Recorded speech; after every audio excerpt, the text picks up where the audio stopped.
tugas demonstrasi konseptual dengan cara mengenai gaya kita. Pertanyaan pertama, Bu, selama ini bagaimana Ibu dapat mengidentifikasi kasus-kasus yang merupakan dilema etika atau rujukan moral?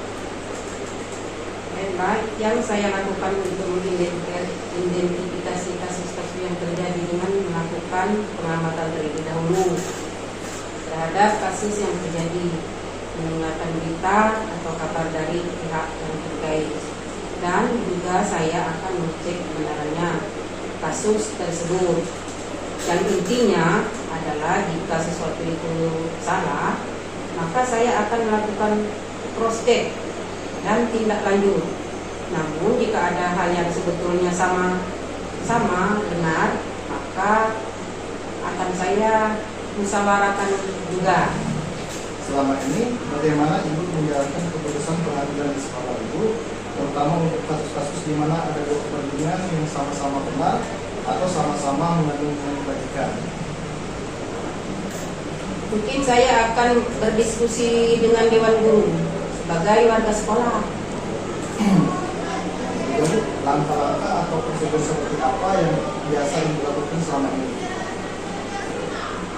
Yang pertama, saya akan mengecek dulu permasalahannya, menentukan pihak mana saja yang terkait, mendiskusikan dengan Dewan Guru jika menyangkut kepentingan sekolah secara umum, kemudian membuat keputusan. Namun jika berkaitan dengan tugas saya pribadi, maka akan saya putuskan sendiri dengan mempertimbangkan baik guru serta aturan yang berlaku. Selanjutnya, Bu, hal-hal apa saja yang selama ini Ibu anggap efektif dalam mengambil keputusan pada kasus-kasus dilema etika? Berdiskusi dengan pihak yang terkait, permasalahan tersebut dari hati ke hati akan memudahkan kita mengambil keputusan. Selanjutnya, hal-hal apa saja yang selama ini merupakan tantangan dalam mengambil keputusan pada kasus-kasus dilema etika? Ketika saya harus memutuskan persoalan yang berkaitan dengan permasalahan kasihan pada pihak-pihak tertentu, di situ saya terkadang merasa sangat sulit. Apakah Ibu memiliki tata cara atau jadwal tertentu dalam penyelesaian kasus etika di rumah? Apakah Ibu langsung menyelesaikan di tempat atau memiliki jadwal untuk menyelesaikannya? Bentuk atau prosedur seperti apa yang Ibu jalankan? Tergantung seberapa mendesak dan seberapa besarnya pengaruh terhadap lembaga yang saya pimpin. Jika memang memerlukan waktu dan pihak-pihak lain yang terlibat, maka saya membuat alokasi waktu khusus. Selanjutnya, adakah seseorang atau faktor-faktor apa yang selama ini mempermudah atau membantu Ibu dalam pengambilan keputusan dalam kasus-kasus dilema etika? Saya melibatkan Dewan Guru jika memutuskan sesuatu yang berkaitan dengan persoalan sekolah. Nah, dari semua hal yang telah disampaikan, pembelajaran apa yang dapat Ibu petik dari pengalaman Ibu mengambil keputusan dilema etika? Semua persoalan bisa dicari jalan keluarnya jika kita diskusikan bersama dengan mengacu pada aturan yang berlaku dan mempertimbangkan dampak baik buruk, di mana dampak buruk yang paling minimal yang kita ambil. Terima kasih, Bu. Sama-sama. Assalamualaikum warahmatullahi wabarakatuh, Ibu. Saya Bisa, angkatan 8 Kabupaten Muara Enim. Masih saya akan melaksanakan wawancara mengenai demonstrasi konseptual. Yang pertama yang saya tanyakan, Bu, selama ini bagaimana kita mengidentifikasi kasus-kasus yang merupakan dilema etika atau rujukan moral? Dalam mengidentifikasi permasalahan ada dua hal yang terjadi, yaitu rujukan moral dan dilema etika, di mana yang saya pahami adalah bahwa rujukan moral atau benar atau salah adalah sebuah situasi yang terjadi di mana seseorang diharapkan pada situasi benar atau salah dalam mengambil sebuah keputusan.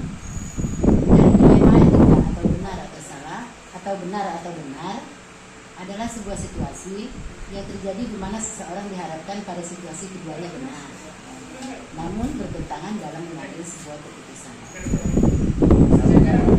Selama ini bagaimana Ibu menjalankan keputusan keputusan pengambilan di sekolah Ibu, terutama untuk kasus-kasus di mana ada dua kepentingan sama-sama benar atau sama-sama mengandung nilai kebajikan. Sebagai pemimpin, ketika dihadapkan di dalam situasi mengambil keputusan, tentunya kita harus mengidentifikasikan masalah terlebih dahulu. Apakah kasus tersebut berada di rujukan moral atau di etika.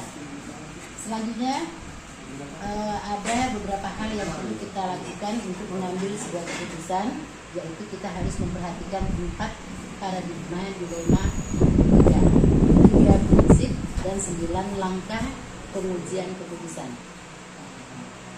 Selanjutnya Bu, langkah-langkah atau prosedur seperti apa yang biasa Ibu lakukan selama ini? Yang pertama yang saya lakukan adalah dengan mengidentifikasi permasalahan yang ada. Kemudian saya mengenali nilai apa yang bertentangan dalam situasi ini. Setelah itu saya menentukan siapa yang terlibat. Dalam hal ini seringkali saya melibatkan guru untuk mengumpulkan fakta. Kemudian saya akan melakukan pengujian benar atau salah.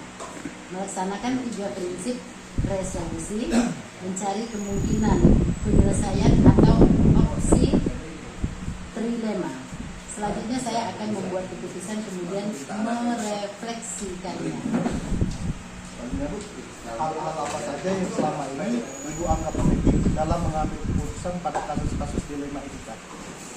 Ketika kita berhadapan dengan dilema etika, hal yang cukup efektif dalam mengambil keputusan pada kasus dilema etika adalah menggunakan 3 prinsip resolusi, yaitu berpikir berbasis hasil akhir, berorientasi pada aturan yang benar, dan mengutamakan rasa peduli. Kemudian juga memperhatikan dampak jangka panjang juga merupakan hal yang efektif. Selain itu juga seringkali saya melakukan diskusi dengan para guru dan pemangku kepentingan di sekolah untuk menyelesaikan sebuah kasus atau permasalahan. Selanjutnya Bu, hal-hal apa saja yang selama ini merupakan tantangan dalam mengambil keputusan pada kasus-kasus dilema etika? Menurut saya, dilema etika adalah permasalahan yang memang agak sulit untuk diputuskan karena menyangkut hal yang sama-sama benar. Itu adalah tantangannya. Namun, saya kembalikan lagi pada nilai-nilai yang saya pegang teguh dan aturan yang berlaku, serta tidak lupa kepedulian terhadap sesama harus saya pertimbangkan. Apakah Ibu memiliki tata cara atau jadwal tertentu dalam penyelesaian kasus etika dilema? Apakah Ibu langsung menyelesaikan di tempat atau memiliki jadwal untuk menyelesaikannya? Bentuk atau prosedur seperti apa yang akan Ibu jalankan? Tergantung seberapa mendesak dan seberapa besarnya pengaruh terhadap lembaga yang saya pimpin. Jika memang memerlukan waktu dan pihak-pihak lain yang terlibat, maka saya membuat alokasi waktu khusus. Selanjutnya Bu, adakah seseorang atau faktor-faktor apa yang selama ini mempermudah atau membantu dalam mengambil keputusan dalam kasus-kasus dilema etika?